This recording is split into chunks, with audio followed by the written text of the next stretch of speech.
Hi hello viewers, நான் உங்கள் PK வந்தாச்சு. ஸோ நம்ம இன்றைக்கி இந்த வீடியோவில் எந்த விஷயத்தை பற்றி பேச போகிறோம், யாரை பற்றி பேச போகிறோம் அப்படின்னு சொல்லி கேட்டோம்னா, கடந்த ஒரு மாதத்துக்கு முன்னாடி வந்துட்டு பாஜகவினுடைய தேசிய செயல் தலைவராக அறிவிக்கப்பட்டிருந்தார் நிதின் நபீன். ஸோ நேற்று வந்துட்டு பார்த்தோம் அப்படின்னா ஒரு மனதாக, அதாவது ஆப்பனண்ட்டே இல்லாமல் வந்துட்டு வேறு யாருமே வேட்புமனு தாக்கல் அப்படின்றது பண்ணாததுனால ஒரு மனதாக மறுபடியும் பாஜகவினுடைய தேசிய தலைவராகவே தேர்ந்தெடுக்கப்பட்டிருக்காரு நிதின் நபீன் அப்படின்னு தான் சொன்னோம். ஏற்கனவே தேசிய தலைவராக இந்த ஜேபி நட்டா இருக்கார் இல்லையா, அவருடைய பதவிக்காலம் வந்துட்டு 2023 முடிஞ்சிருந்தாலும் கூட 2024 மக்களவை தேர்தல் வருது அப்படின்ற மாதிரியான ரீசன்ஸ்லாம் சொல்லி மறுபடியும் எக்ஸ்டெண்ட் பண்ணியிருந்தாங்க அப்படின்னு சொல்லலாம். அதுக்கப்புறமா நாடாளுமன்றத்திலேயா இருந்தாலும் சரி, இல்லை உட்கட்சிக்குள்ளேயா இருந்தாலும் சரி, அடுத்த தலைவரை எப்போ தேர்ந்தெடுக்கிறது அப்படின்ற பேச்சு தொடர்ந்து போய்கிட்டே தான் இருந்துச்சு. அகிலேஷ் யாதவ் மாதிரியான ஆட்கள் நாடாளுமன்றத்திலே வந்து பார்த்தோம் அப்படின்னா, உங்கள் கட்சியிலேயே தேசிய தலைவரை உங்களால் செலக்ட் பண்ணிக்க முடியலையே அப்படின்ற மாதிரியான குற்றச்சாட்டுகள் எல்லாம் வச்சிருந்தாங்க. பாஜகவும் ஏன் தேசிய தலைவரை சூஸ் பண்றதுல இப்படி லேட் பண்ணிக்கிட்டு இருக்காங்க அப்படின்ற மாதிரி எக்கச்சக்கமான கருத்துக்கள், அதை தாண்டி எக்கச்சக்கமான செய்திகள் வெளியே வந்துகிட்டே இருந்துச்சு அப்படின்னு தான் சொல்லணும். இப்படிப்பட்ட சுச்சுவேஷன்ல தான் யாரும் எதிர்பார்க்காத விதத்துல பீகாரை சேர்ந்த 40 வயசான நிதின் நபீன் இருக்கார் இல்லையா, 45 வயசான நிதின் நபீனை தேசிய தலைவரா அறிவிச்சிருக்கு பாஜக அப்படின்னே சொல்லலாம். இன்னொரு பக்கத்துல 80 வயசுக்கும் மேல இருக்கக்கூடிய மல்லிகார்ஜுன கார்கே இருக்கார் இல்லையா, அவர் தான் காங்கிரஸ் தலைவராக இருக்கும்போது நாங்க வந்துட்டு எங்களுடைய கட்சியினுடைய எதிர்கால திட்டத்துக்காக இளம் ரத்தத்தை பாய்ச்சறோம் அப்படின்ற துணியில பார்த்தோம்னா நிதின் நபீன் இருக்கார் இல்லையா, அவரை கட்சியினுடைய தேசிய செயலாளரா, அதாவது தலைவரா அறிவிச்சிருக்காங்க பாஜக. யார் இந்த நிதின் நபீன், அவருடைய அரசியல் பின்னணி அப்படின்றது என்ன, அதை தாண்டி அரசியல்ல அவர் செஞ்ச சம்பவங்கள் என்ன அப்படின்ற மாதிரி பல விஷயங்களை தான் நம்ம பேச போறோம். ஸோ அதுக்கு முன்னாடி நம்ம சேனலுக்கு நீங்க புதுசா வந்திருந்தீங்க அப்படின்னா இதே மாதிரி அப்பப்போ அப்டேட்டா போயிட்டு இருக்க விஷயங்கள், கரண்ட் அஃபேர்ஸா இருந்தாலும் சரி, பாலிடிக்ஸா இருந்தாலும் சரி, ஸ்போர்ட்ஸா இருந்தாலும் சரி, அப்பப்போ அப்டேட்டா போயிட்டு இருக்க விஷயங்களை நீங்க தொடர்ந்து தெரிஞ்சுக்கணும் அப்படின்னு ஆசைப்பட்டீங்கன்னா மறக்காம சேனலை ஃபாலோ பண்ணி சப்ஸ்கிரைப் பண்ணிக்கங்க. ஸோ ஃபர்ஸ்ட் ஆஃப் ஆல் வந்துட்டு பார்த்தோம் அப்படின்னா நிதின் நபீன் இருக்கார் இல்லையா, நிதின் நபீனுடைய அப்பாவான நபீன் கிஷோர் பிரசாத் சின்ஹா வந்துட்டு பார்த்தோம்னா பாஜகவுடைய எக்ஸ் எம்எல்ஏ, அது மட்டும் இல்லாமல் மூத்த தலைவர்கள் அப்படின்னு சொல்லுவாங்க இல்லையா, அந்த மாதிரி வந்துட்டு நிதின் நபீனுடைய அப்பாவும் பாஜகவில் ஒரு மூத்த நிர்வாகி அப்படின்னே சொல்லலாம். ஸோ அவருடைய மறைவுக்கு அப்புறமா தான் அரசியலுக்குள்ள என்ட்ரி அப்படின்றத கொடுக்குறாரு நிதின் நபீன். அதுவும் ஆர்எஸ்எஸ்னுடைய ஒரு பிரிவான ஏபிவிபி இருக்கு இல்லையா, அந்த அமைப்புல இருந்து தான் தன்னுடைய அரசியல் பயணம் அப்படின்றத ஆரம்பிக்கிறாரு. பனிகாப்பூர்ல 2006 நடந்த இடைத்தேர்தலில் தான் அவர் முதல் முறையா நிற்கிறாரு. அந்த இடைத்தேர்தலில் ஜெயிச்சு எம்எல்ஏவும் ஆகிறாரு. அதுக்கப்புறமா தொடர்ந்து 2010 to 2025 வரைக்கும் அதே தொகுதியில் நின்று ஜெயிக்கிறாரு. அங்க தனக்கு அப்படின்னு சொல்லிட்டு ஒரு தனியான தனித்துவத்தையும் உருவாக்கிக்கிறாரு அப்படின்னே சொல்லலாம். பீகார்ல இருக்கக்கூடிய அடிமட்ட தொண்டர்கள் ஆரம்பிச்சு மூத்த தலைவர்கள் வரைக்கும் எல்லாருமே நிதின் நபீனுக்கு பழக்கம் அப்படின்னு சொல்லக்கூடிய விதத்துல எல்லாத்தையும் அனுசரிச்சு போகக்கூடிய ஒரு ஆளு அப்படின்னு வந்துட்டு சொல்றாங்க.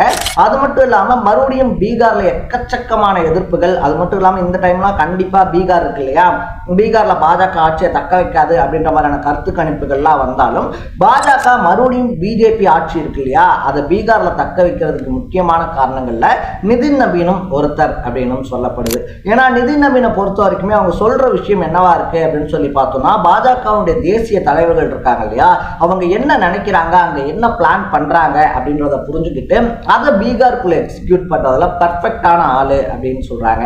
அது மட்டும் இல்லாம கட்சிக்காக உழைக்கணும் அப்படின்னு சொல்லிட்டு கட்சி ஒரு அசைன்மெண்ட் கொடுத்துட்டாங்க, கட்சி வந்துட்டு ஒரு பொறுப்பை கொடுத்துட்டாங்க அப்படின்னா அதை எப்பேற்பட்டாத அவர் செஞ்சு முடிச்சுடுவாரு. அட் த சேம் டைம்ல வந்துட்டு பார்த்தோம் அப்படின்னா அவருடைய அந்த லிமிட் இருக்கு இல்லையா, கட்சி ஒரு பொறுப்பை கொடுத்தாலும் அந்த பொறுப்பை எப்படி முடிக்கலாம் அப்படின்னு சொல்லி தான் பார்ப்பாரே தவிர அவர் லிமிட்டை மீறி அவர் எதுவும் பண்ணது கிடையாது.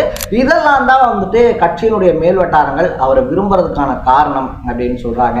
அது எப்படி எவ்வளவோ மூத்த தலைவர்கள் இருக்கும்போது நிதின் நபீனுக்கு இப்படி ஒரு பதவி கொடுக்கப்பட்டுச்சு அப்படின்னு சொல்லி விசாரிச்சு பார்க்கும்போது தான் சத்தீஸ்கர் தேர்தல் இருக்கு இல்லையா, சத்தீஸ்கர் தேர்தலில் அந்த மாநிலத்தினுடைய தேர்தல் பொறுப்பாளரா நியமிக்கப்பட்டிருந்தாரா நிதின் நபீன். ஸோ அந்த தேர்தலில் எப்படியாவது பாஜக ஜெயிச்சே ஆகணும் அப்படின்றதுனால வாரத்துக்கு 4 நாள் அந்த சத்தீஸ்கர் மாநிலம் இருக்கு இல்லையா, அங்கே அவர் தங்கி அங்க இருக்கக்கூடிய அடிமட்ட தொண்டர்களை ஒருங்கிணைச்சு என்னென்ன மாதிரியான விஷயங்கள் பண்ணணும், கட்சி ஜெயிக்கணும் அப்படின்னா அதுக்கு நம்மெல்லாம் ஒத்துமையா இருக்கணும் அப்படின்னு சொல்லிட்டு அங்க இருந்த உட்கட்சி பூசல் இருக்கு இல்லையா, அதை ஃபர்ஸ்ட் ரெடி பண்ணி எல்லா தொண்டர்களையும் ஒரே கொடை கீழே கொண்டு வந்து எதிர்கட்சிகளுக்கு எதிராக திரட்டி அப்படி ஒரு மாஸ்டர் பிளான் போட்டு தான் சத்தீஸ்கர்ல வின் பண்ணி கொடுத்துருக்காரு.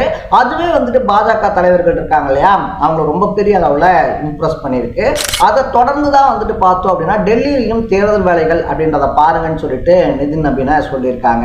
ஸோ டெல்லியில் வந்துட்டு பார்த்தோம் அப்படின்னா பாஜக ஆட்சியை பிடிச்சது பாஜக ஒரு ரொம்ப பெரிய விஷயமா நினைக்கக்கூடிய ஒரு விஷயம். அது இன்னைய வரைக்கும் அப்படிதான் நினைச்சுக்கிட்டு இருக்காங்க.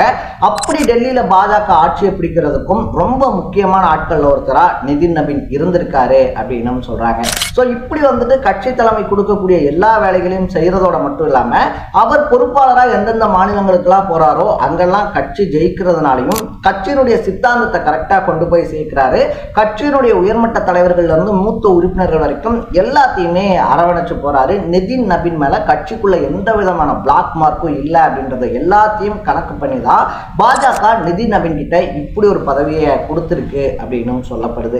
இதுக்கு முன்னாடியே வந்துட்டு பார்த்தோம் அப்படின்னா தேசிய செயற்குழு உறுப்பினர், அது மட்டும் இல்லாம கட்சியினுடைய பொதுச் செயலாளர் அப்படின்ற மாதிரி பல முக்கியமான பதவிகள் இருக்கு இல்லையா, பல முக்கியமான பதவிகள்ல நிதின் நபீன் ஆல்ரெடி ஒர்க் பண்ணியிருக்கிறதுனால கட்சியினுடைய உயர்மட்ட தலைவருடைய அனுகூலமும் அவருக்கு கிடைச்சிருக்கு அப்படின்னு சொல்லப்படுது.